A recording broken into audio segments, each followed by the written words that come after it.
இயல் 2 முதல் பக்கத்துல அணிநிறக் காடு அப்படின்ற தலைப்பு கீழே இருக்கிற காடு அப்படின்ற முதல் கவிதை பேழை தான் நாம இன்னைக்கு பார்க்க போறோம்.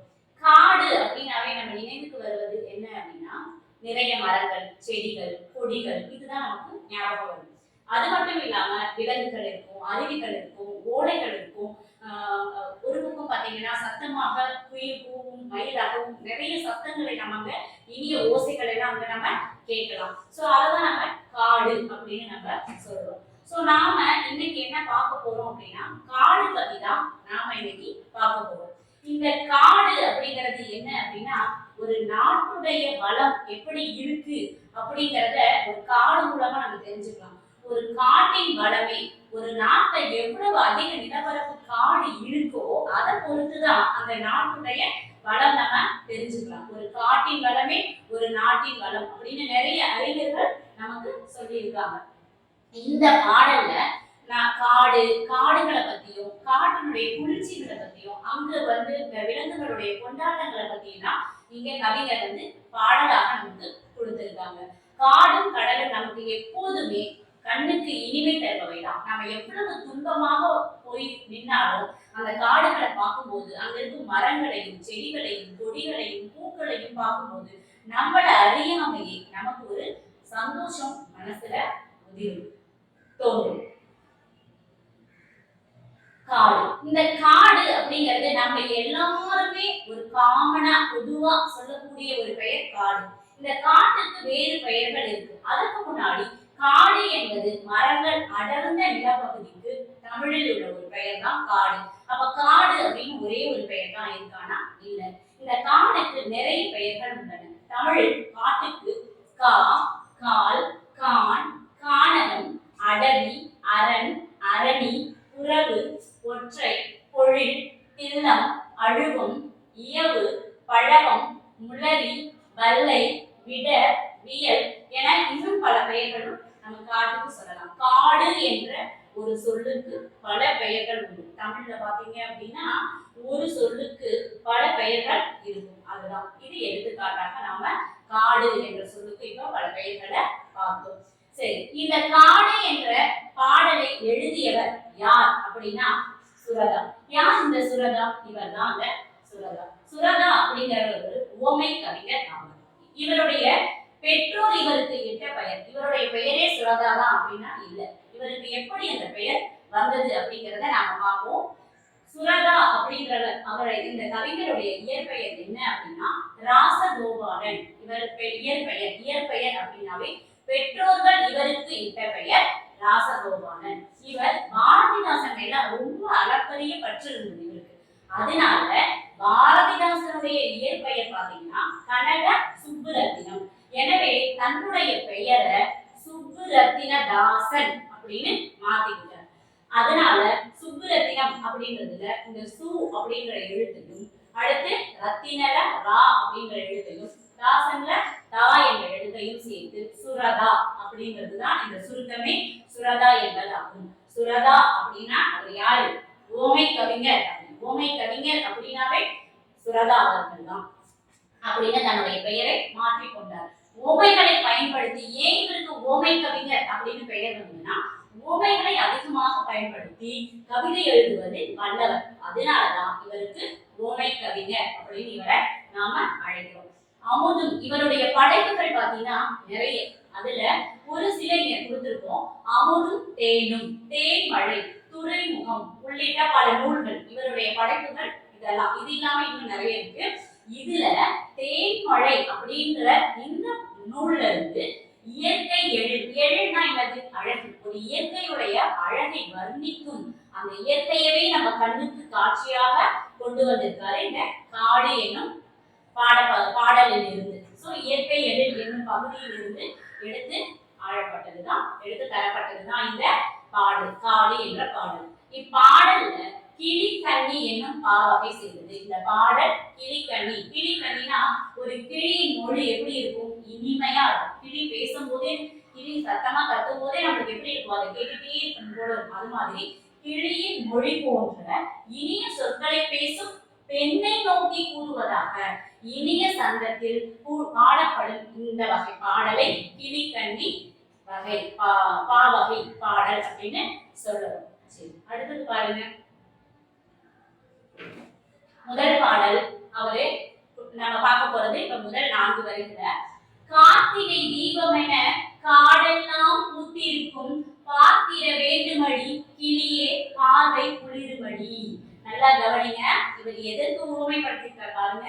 கார்த்திகை தீபம், கார்த்திகை தீபம் அதாவது கார்த்திகை மாசம் ஒவ்வொரு வீட்லயும் ஏற்றப்படும் விளக்குகள் பாத்தீங்க அப்படின்னா கண்ணுக்கு அப்படியே மகிழ்ச்சி தரும், குளிர்ச்சி தரும். அது போல ஒரு காட்டுக்குள்ள போகும்போது அங்கு பூத்திருக்கும் அப்படியே அந்த சோலையை பூஞ்சோலையை பார்க்கும் போது நம்மளுடைய கண்கள் எப்படி இருக்குமா, குளிர்ச்சியாக இருக்கும் அப்படின்னு இந்த முதல் 4 வரிகள்ல சொல்லியிருக்காரு. கார்த்திகை தீபம் என காடெல்லாம் பூத்திருக்கும் பார்த்திட வேண்டுமடி கிளியே பார்வை குளிருமடி அப்படின்னு இந்த 4 வரிகள்ல அந்த அந்த சோலையவே நம்ம கண்ணு முன்னாடி காட்சியாக தந்திருக்கார்.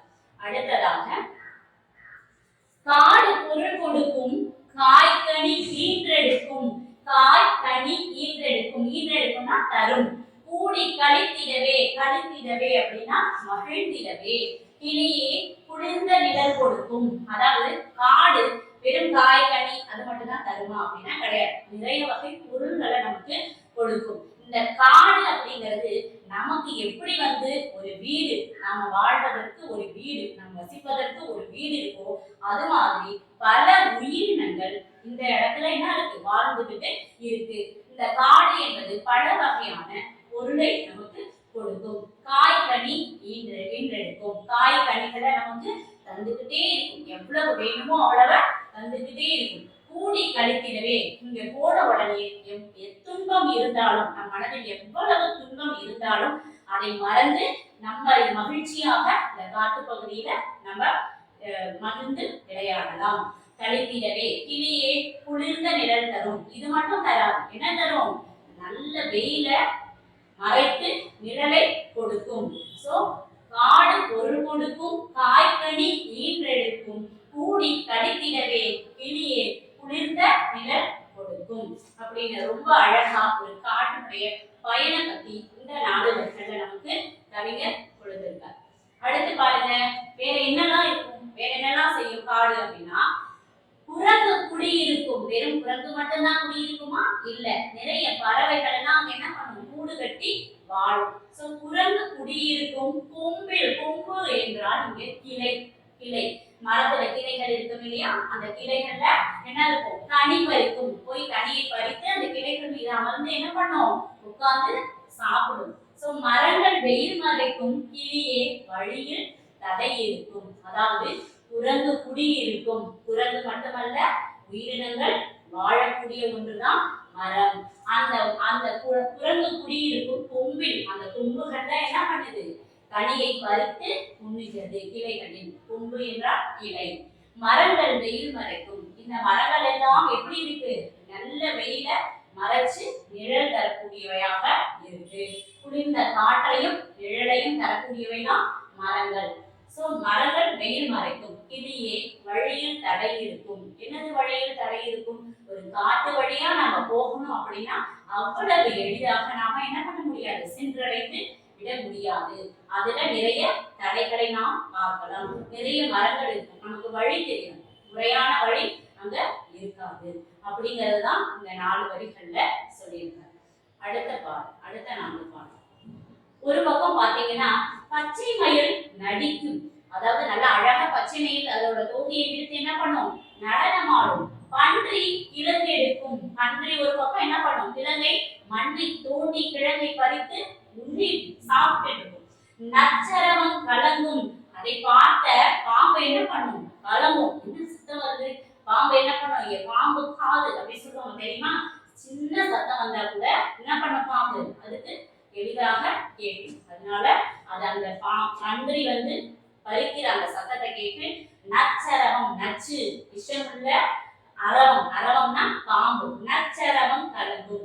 கிளியே நரியெல்லாம் ஊழையிடும். அந்த காட்டுல பாத்தீங்கன்னா இவ்வளவுதான் சத்தம் இருக்குன்னா கிடையாது. ஒரு பக்கம் பாத்தீங்கன்னா மயில் குயில் கூவும், மயில் அகவும், நரி இசை உலையிடும், அதே மாதிரி நரியெல்லாம் உலையிடும். அதே மாதிரி பாத்தீங்கன்னா பாம்பு ஒரு பக்கம் பாத்தீங்கன்னா ஒரு சவுண்ட் கேட்கும். பல வகையான சத்தங்களை நாம காட்டின் வழியாக கேட்கலாம். சோ அததான் நம்மளுடைய கண்முன்னே காட்சியாக தந்திருக்கிறார்.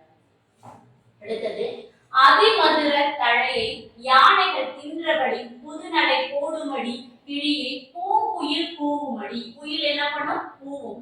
பூங்குயில் கூவும். அதாவது அதிமதுர தழையை, இதுதான் அதிமதுர தழை. இந்த தழை ஒரு மருத்துவ குணம், நல்ல வாசனையா இருக்கும், மருத்துவ குணம் இருக்கு. அப்படி சுவையுடைய இந்த தழையை என்ன பண்ணும்? யானைகள் உண்றபடி புதுநடை போட்டு அங்க இங்கேயும் சந்தோஷமா புத்துணர்வு வரும் இல்லையா, அந்த புத்துணர்ச்சியோட அங்க இங்கேயும் நடந்து செல்லும். யானை ஆட்டுக்கு ராஜான்றது சிங்கம், ஆனா உருவத்துல பெரியது பாத்தீங்கன்னா யானை. இந்த யானையை பார்த்தா எப்படி நம்மளாம் எல்லாருமே என்ன பண்ணுவாங்க, சின்ன சிறுவர்கள் முதல் பெரியவர்கள் வரையுமே ஏறுவதற்கோ அது கிட்ட போவதற்கோ என்ன பண்ணுவோம், நம்ம பயப்படுவோம். அதனுடைய அருகில் செல்வதற்கு பயப்படுவோம். அப்படிப்பட்ட ஒரு விலங்குதான்.